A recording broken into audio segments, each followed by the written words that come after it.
Bien, vamos a continuar entonces con estamos en la competencia número 2. En esta competencia número 2, las competencias específicas son las que ya acabamos de explicar, que es concebir y controlar las situaciones de problema ajustadas al nivel y a las posibilidades, adquirir una visión longitudinal de los objetivos de enseñanza, establecer vínculos entre las teorías subyacentes y las actividades de aprendizaje, observar y evaluar a los alumnos en situaciones de aprendizaje, establecer controles de competencia periódicos y examinar las competencias sucesivamente.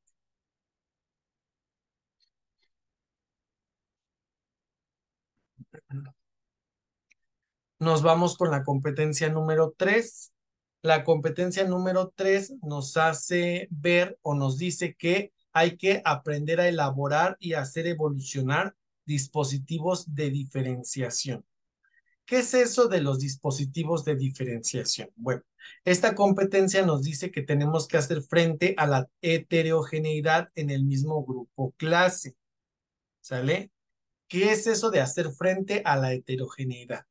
Bueno, se daba a conocer antes que los grupos eran homogéneos. Los grupos de clase se daba a conocer antes de la Reforma 2011.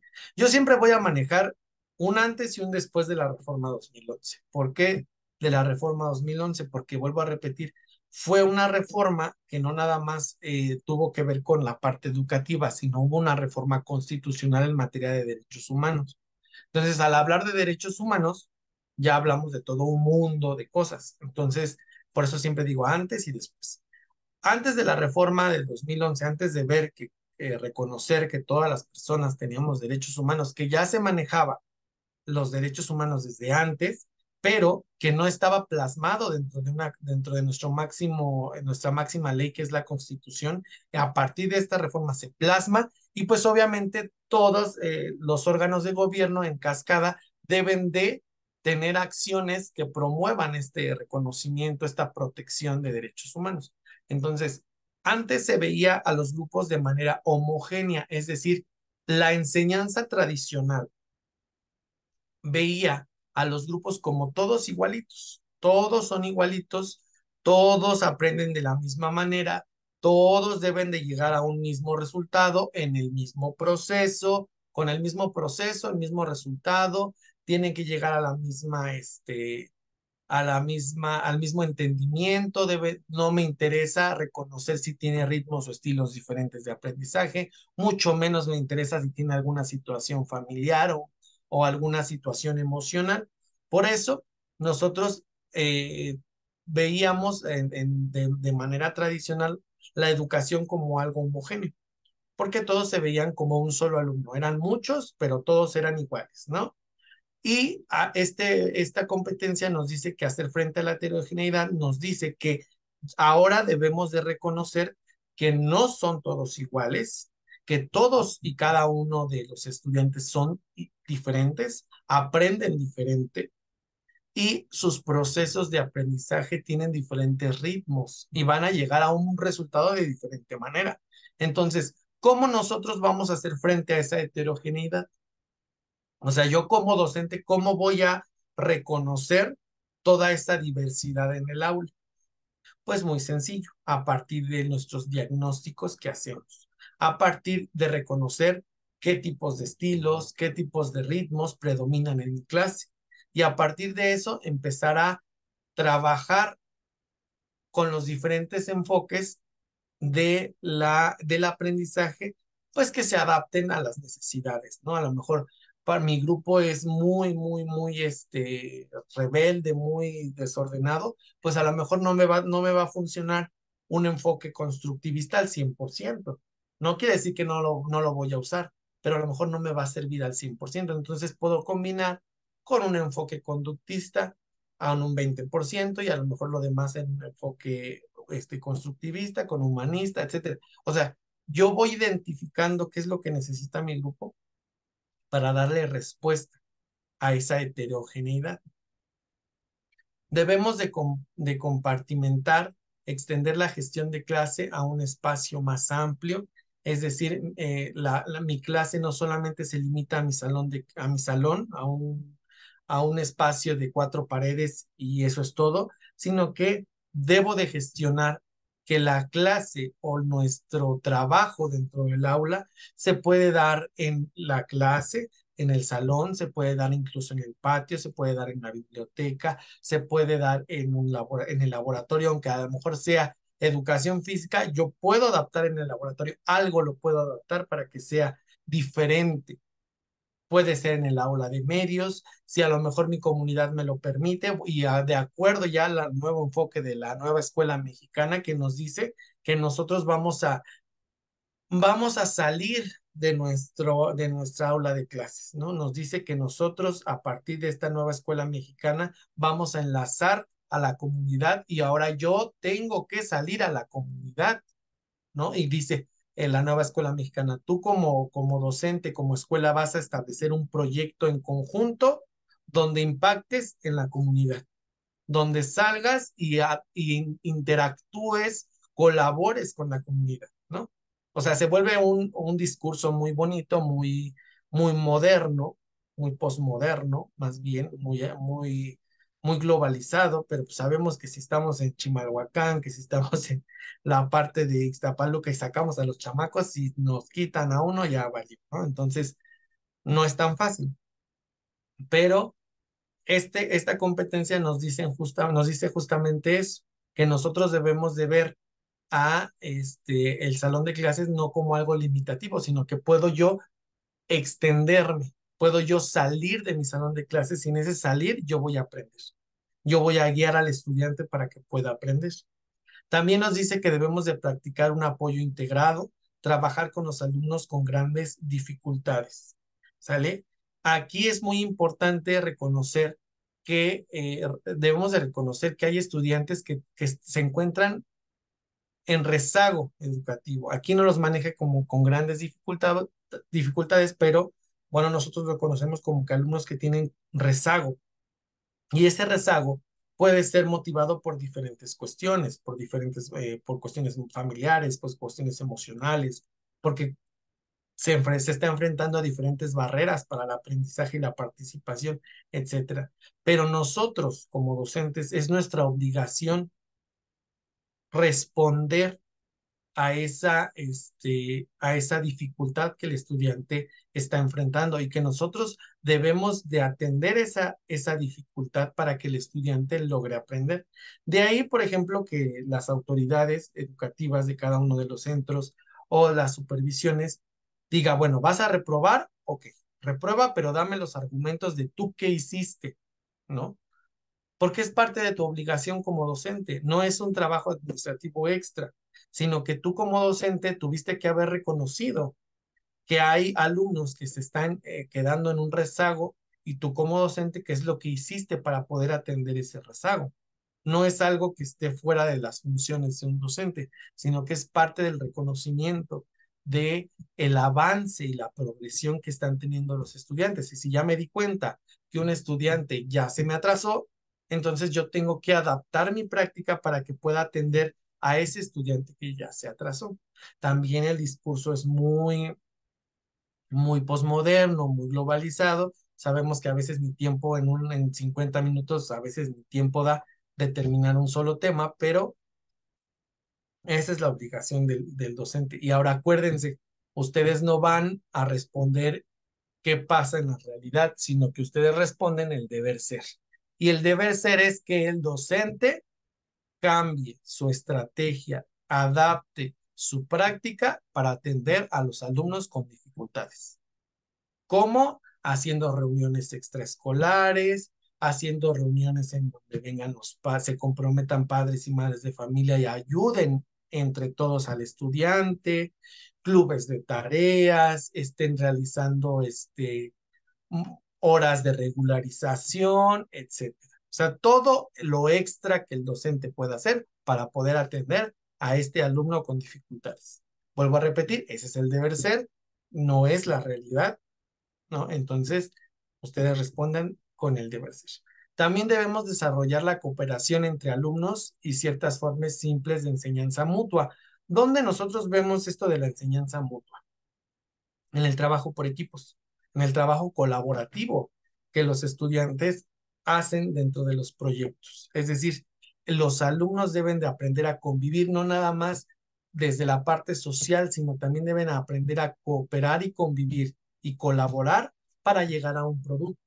Ellos deben de aprender que no solamente el estar en equipo significa que tú haces tú esto, yo me quedo callado, yo no hago nada y todos participamos y todos resolvemos. Ellos deben de aprender que cada uno de los integrantes de un equipo tiene una tarea en específico y que el cumplimiento de todas esas tareas me va a llevar a la obtención de algo en específico. Entonces, el alumno debe de aprender también a coevaluarse. Es decir, el alumno tiene que aprender a reconocer qué hizo el otro, qué hice yo o qué no estamos haciendo para llegar al objetivo. Y entonces el estudiante debe de aprender también a decir, ¿sabe qué, maestro? En el equipo no funcionaron, no trabajaron dos personas.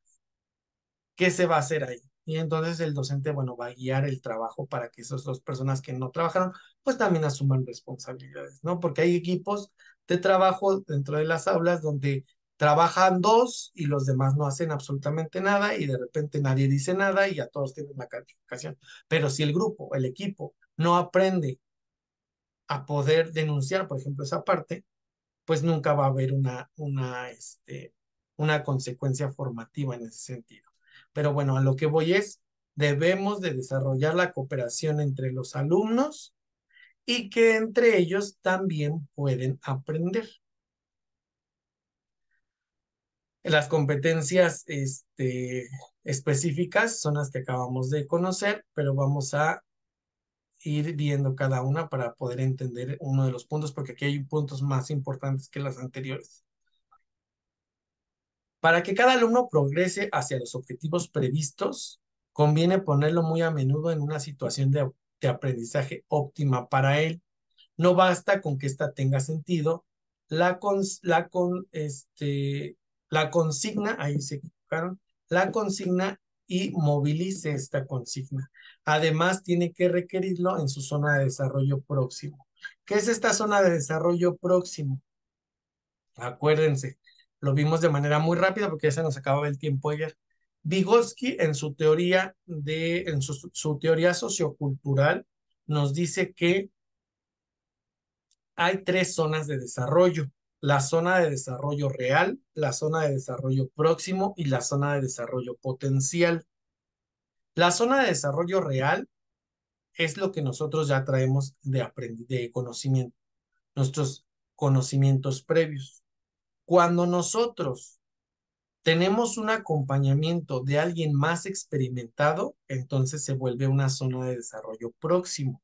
¿Por qué? Porque estoy contrastando lo que ya sé con lo que sabe alguien más experimentado. O sea, chocan esos conocimientos.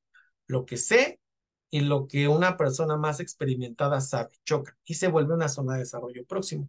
Cuando llega el momento en el que ya no necesito de alguien porque ya logré consolidar esos aprendizajes, entonces se vuelve una zona de desarrollo potencial, porque ya no necesito a alguien más experimentado, porque ya me apropié de ese conocimiento. Entonces, nosotros en cuáles de las tres zonas de desarrollo trabajamos más, pues en la zona de desarrollo próximo, que es la del medio, con el acompañamiento de alguien más experimentado y que sabe que somos nosotros los docentes, junto con lo que él ya tiene, nosotros vamos a ir jugando con esos conocimientos para que se puedan ir combinando y haciendo uno solo, es decir, para que el alumno vaya consolidando esos conocimientos. Entonces, nos dice esta competencia que nosotros debemos de a utilizar situaciones de aprendizajes que estén óptimas, que sean óptimas y que tengan sentido para él. Se movilice en estas situaciones de aprendizaje, trabajar en su zona de desarrollo próximo para que pueda llegar a un momento donde ya no nos necesite, donde ya no necesite que le expliquemos. ¿Dónde podemos, un ejemplo para que nos quede un poquito más claro? Imagínense que nosotros estamos en la clase, otra vez en matemáticas, y estamos viendo, no sé, las operaciones básicas, ¿no? Entonces el alumno está constantemente, maestro, ¿y era 2 por 2? ¿Cómo realizaba esta división? ¿Cómo realizaba esta raíz cuadrada? Ya te expliqué, pero no le entendí, maestro. Ok, te vuelvo a explicar. A ver, ahí te va, otra vez. Vamos a hacer más ejercicios y salen más dudas y salen más dudas. Ahí estamos en la zona de desarrollo próximo. Se dan cuenta que es una estira y afloja en donde, a pesar de que a lo mejor ya explicamos, el alumno surgen dudas, se le olvida el procedimiento, tiene que checar con sus compañeros, tiene que checar con el que ya aprendió más rápido, tiene que checar con el docente, entonces se vuelve una estira y afloja. Hasta que llega un punto donde si le ponemos otra vez una serie de actividades donde vienen un montón de operaciones, el alumno ya no te va a preguntar. Ya no te va a preguntar porque ya dominó, ya tiene un dominio de ese conocimiento y por ende ya lo aplica solo, ya no necesita que alguien más lo pueda orientar, porque ya está en su zona de desarrollo potencial. Ahora, debemos de diferenciar es romper con la pedagogía frontal. La misma lección, los mismos ejercicios para todos, pero sobre todo situar una organización del trabajo y de los dispositivos didácticos que colocan regularmente a cada uno en una situación óptima y en primer lugar a los que tienen más que aprender, ¿sale? Es dejar una enseñanza tradicional para poder dar una organización diferente al trabajo. Competencia número 4, implicar a los alumnos en su aprendizaje y en su trabajo. En esta competencia nosotros debemos de fomentar el deseo de aprender, de explicar la relación con el conocimiento, el sentido del trabajo escolar, el desarrollar la capacidad de autoevaluación en el estudiante. Debemos de instituir y hacer funcionar un consejo de alumnos, consejo de clase o de escuela, y negociar varios tipos de reglas y de acuerdos. Esto es muy importante. Sí se hace en las escuelas, pero es como muy aislado, ¿no? Como tal, muy pocas escuelas que yo, por ejemplo, he conocido hacen consejos de alumnos, pero sí existen, sí hay.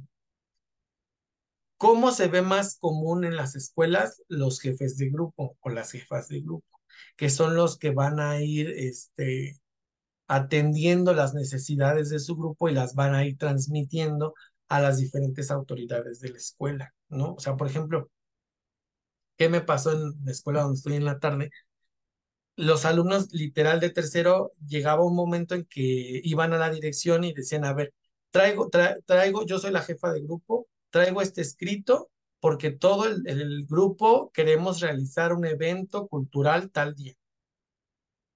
Y yo me dije, ay, Dios mío, ¿a poco sí están así de organizados, no? Cuando recién llegué. Entonces, el jefe de grupo es el que toma la representación ante todo el colectivo y es quien va y hace como la gestión en dirección, ¿no? Pero como tal, no hay un consejo de grupo, o digo, no hay consejo de clase o de escuela, ¿no? ¿Para qué se hacen estos consejos de escuela o de grupo? Justamente para evidenciar uno de los enfoques de la educación, que es el enfoque democrático de la educación, y también para dar una corresponsabilidad al propio estudiante. ¿Funciona? Sí, sí funciona, porque a fin de cuentas le das un papel activo al estudiante, le das herramientas para que el estudiante aprenda a hablar, aprenda a defender derechos, aprenda a requerir o dar solución a necesidades, pero mediante un proceso de gestión que se debe de hacer. Se desarrollan los procesos de comunicación dentro del salón de clases, de negociación, de la toma de acuerdos, la resolución pacífica de conflictos dentro de los propios salones de clase. O sea, de que funciona, funciona, pero no es algo tan común, ¿no? También nos dice que esta competencia nos dice que debemos ofrecer actividades de formación opcionales a la carta a los estudiantes, ¿no?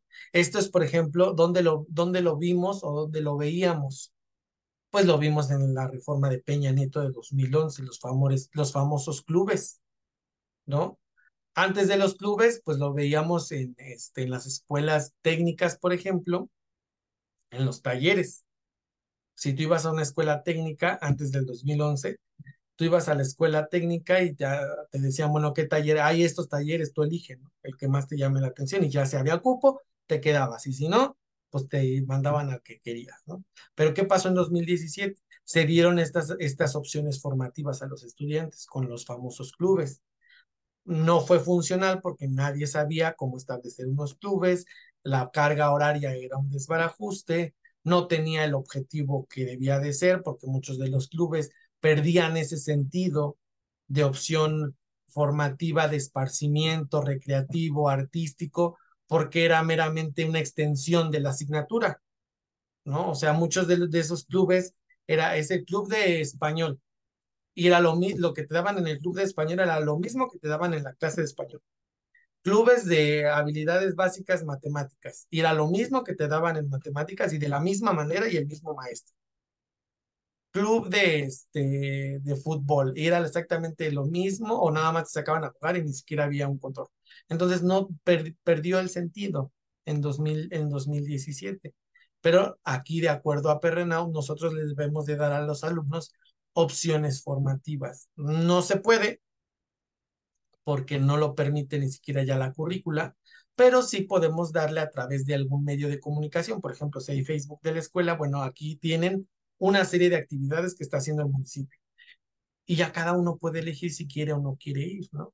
Pero en la escuela no se está quedando con el dar lo mínimo, no se está quedando con el cumplir su función y es todo, está dando un plus, está dando un extra, está dando a conocer a la comunidad que hay más actividades aparte de la que en la escuela se pueden promover. Favorecer la definición de un proyecto personal del alumno.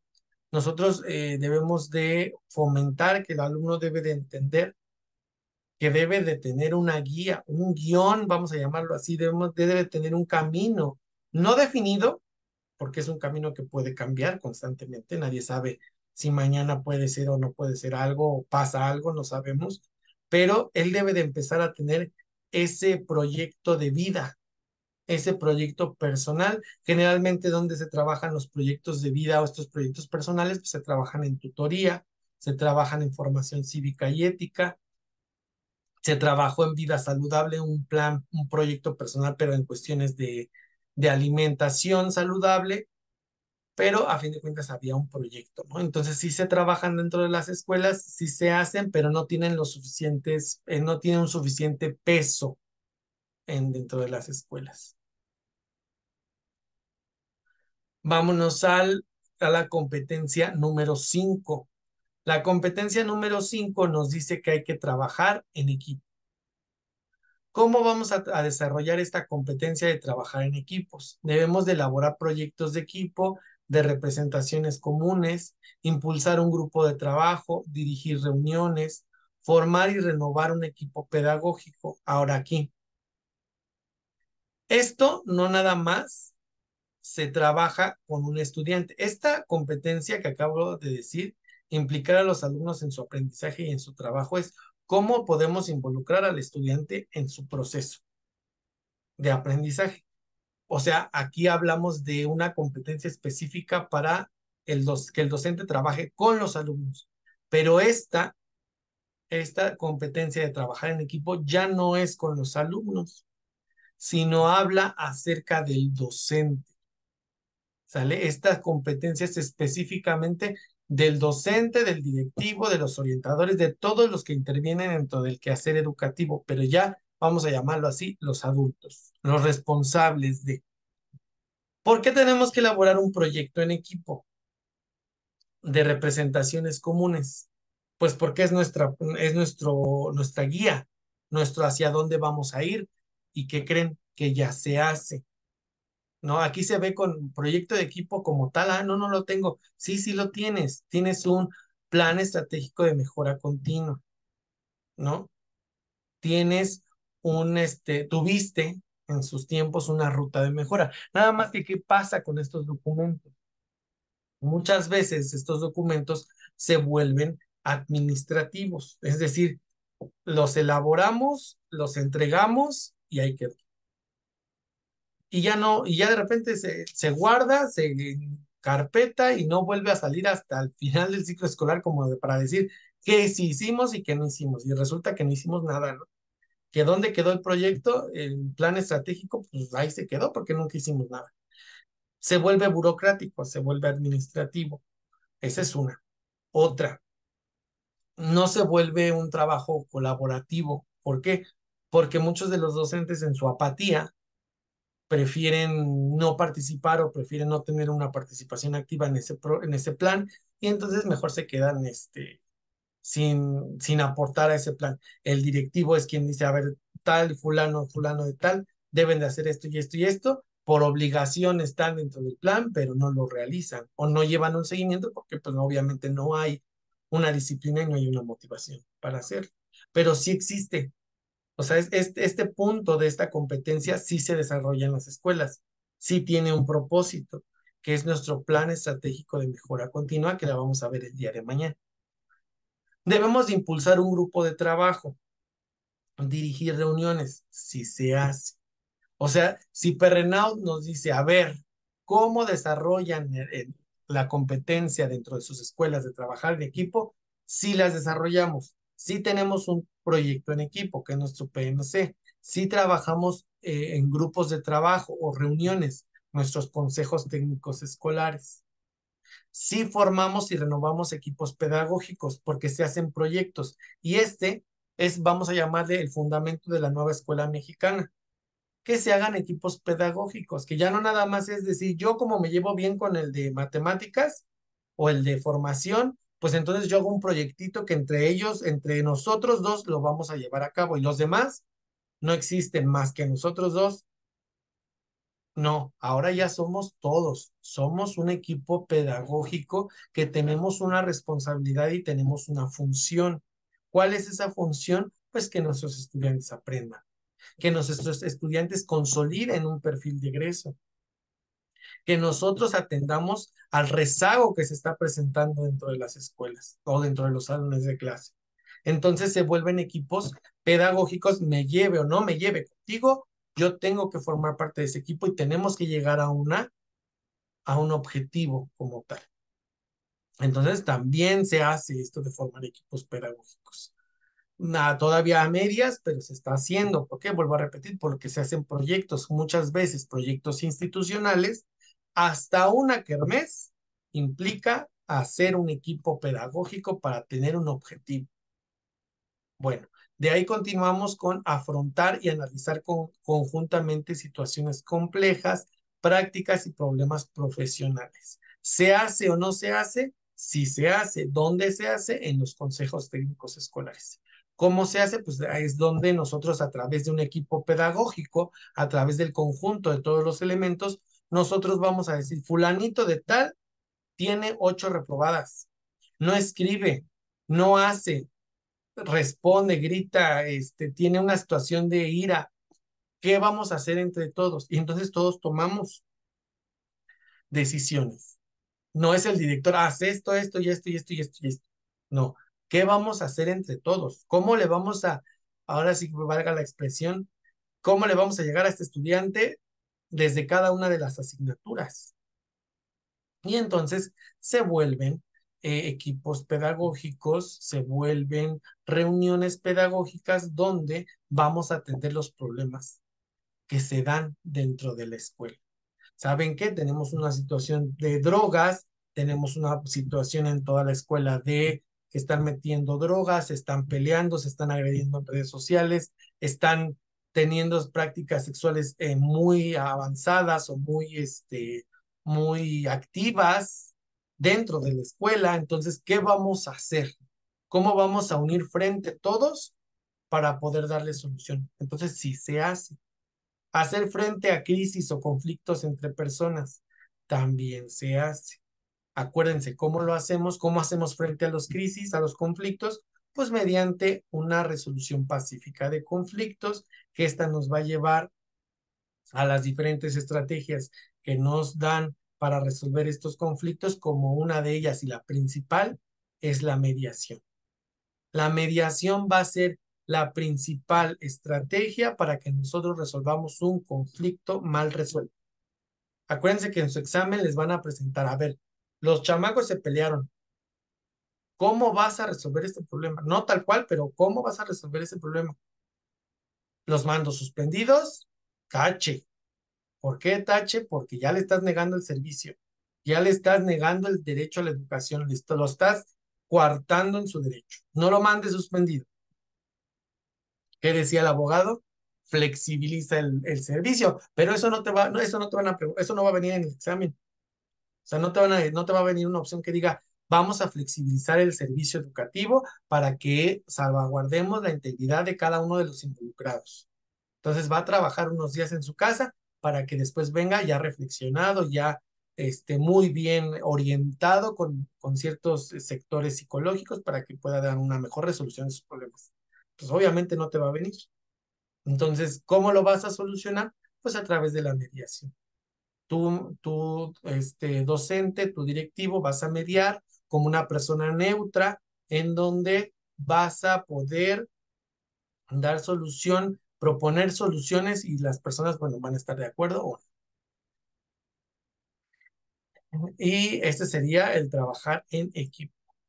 6, participar en la gestión de la escuela. Esta competencia también es de los docentes, de todo el, este, el colectivo docente.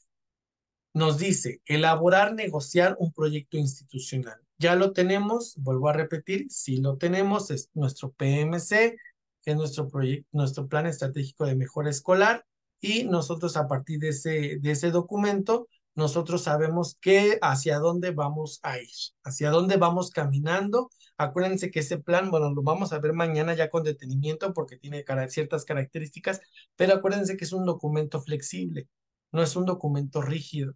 ¿A qué se refiere? No porque yo aquí ponga que el 20 de abril la escuela va a tener los mejores resultados en matemáticas, español y comprensión lectora, no quiere decir que si llega el 20 de abril y de repente dos, tres alumnos no salieron bien, ya la escuela es un fracaso. No. Quiere decir que si llega esa fecha y aún hacen falta hacer estrategias, se puede modificar. Por eso se vuelve flexible. Ok, no llegamos a la meta, vamos a modificarlo para ampliar esa meta, damos un mes más, vamos a reforzar la observación de los que están llevando ese proyecto, vamos a llevar un seguimiento, vamos a ver en qué estamos fallando, si adecuamos o no adecuamos la estrategia que estamos implementando a nivel institucional. Y entonces ya se vuelve flexible, no se vuelve un documento de este tipo, no se vuelve algo meramente rígido. Debemos de administrar los recursos de la escuela. Obviamente, ¿quién hace esto? Los docentes no lo hacen, ¿sale? Quien hace es el directivo dentro de la institución. Incluso el subdirector tampoco lo hace, ¿sale? Entonces, ¿quién administra los recursos? El mismo directivo. Ya si no hay directivo, porque hay escuelas que no hay directivo, pero si hay subdirector, entonces el subdirector asume esta responsabilidad de administrar los recursos de la escuela. Ahora, prácticamente este proyecto, esta competencia de participar en la gestión de la escuela va más enfocado al directivo, pero no quiere decir que los docentes no puedan participar. Por ejemplo, en el primero, en esta competencia específica de negociar un proyecto institucional, no quiere decir que el directivo es quien lo hace y el único que participa, ¿no? Es algo que se hace en conjunto. Que si hay directivos que lo hacen nada más, lo hacen, ni se los dan a conocer a sus docentes y después se les olvida, pero no debe ser así. Lo que debe ser es que debe haber una participación democrática ante esta elaboración. Administrar los recursos de la escuela, vuelvo a repetir, el manejo del dinero lo hace el directivo junto con sociedad de padres de familia. ¿Sale? Incluso ya a estas alturas del partido, el directivo no puede hacer o disponer de los recursos de la escuela si no hay una intervención directa de la sociedad de padres o madres de familia. Se hace en conjunto de estos dos elementos. Siguiente competencia específica, coordinar, fomentar una escuela con todos los componentes extraescolares del barrio, asociaciones de padres, profesores de lengua, cultura de origen. Es decir, hacer trabajos en equipo, hacer trabajos, equipos pedagógicos, enlazar, tener enlaces. Es decir, la escuela debe de conocer, y ahí sí me refiero a la escuela como un conjunto de docentes y directivos orientadores que deben de conocer esos enlaces a los cuales la escuela puede hacer uso. Si ya estoy viendo que está una problemática de que se van a venir a pelear acá afuera de la escuela una banda de 10 contra 3 alumnos, entonces yo debo de saber como escuela, como docente, como orientador, como directivo, con quién me voy a enlazar, con quién voy a coordinarme para que pueda tener el apoyo y evitar una situación que pueda traducirse en una tragedia. Ah, bueno, voy a llamar a Protección Civil, voy a llamar a policía o a seguridad pública, a prevención del delito, voy a llamar a la sociedad de padres de familia, voy a llamar a tal, tal, tal, tal. O sea, yo ya sé, no están directivos, yo orientador sé a dónde voy a llamar. Yo docente, no están, yo sé a dónde ir. Y es algo bien curioso que sucede ya para detener la segunda parte. Es algo bien curioso y sucede en el seguro escolar, en la activación del seguro escolar. De repente hay maestros que les pasa algo, o sea, les pasa un accidente de un alumno, por ejemplo, muy frecuente en educación física, se le desconchinfla a un alumno y corre directamente a dejárnoslos a dirección y ahí lo deja y ahí se hacen bolas, ¿no? O sea, nos dan la responsabilidad a dirección y ustedes realicen. Pero ¿qué crees que el seguro escolar te dice que de en donde pasa el accidente, el docente inmediato, la persona inmediata que está a cargo, es quien debe de llevar el seguimiento, es quien debe de ir a, incluso ahí dice la normatividad, es quien lleva, no lleva, perdón, no lleva al hospital, pero acompaña. O sea, ya una vez que se activó el seguro escolar, ya vino a lo mejor la ambulancia, ya llegó la madre o el padre de familia, entonces el docente acompaña a ellos al hospital para darle el seguimiento y que justamente se les dé la atención médica. Pero eso muchos docentes no lo saben. Lo que hacen es, ah, sí, se cayó porque yo estaba en el celular, se cayó y pues ahí se los dejo. Yo ya me voy porque me voy a mi otra escuela.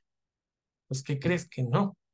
Tú debes de darle el acompañamiento. Hay directores que son buena onda y que dicen, sí, está bien, yo lo recibo, yo lo atiendo, yo le doy el seguimiento y el docente, bien, gracias por allá, ¿no? Y sigue, pero porque estaba en el celular y ni siquiera se lleva una llamada de atención. O, ¿qué pasa también? No están los directivos y de repente pasa un accidente en cualquier lugar, en cualquier momento y nadie sabe qué hacer.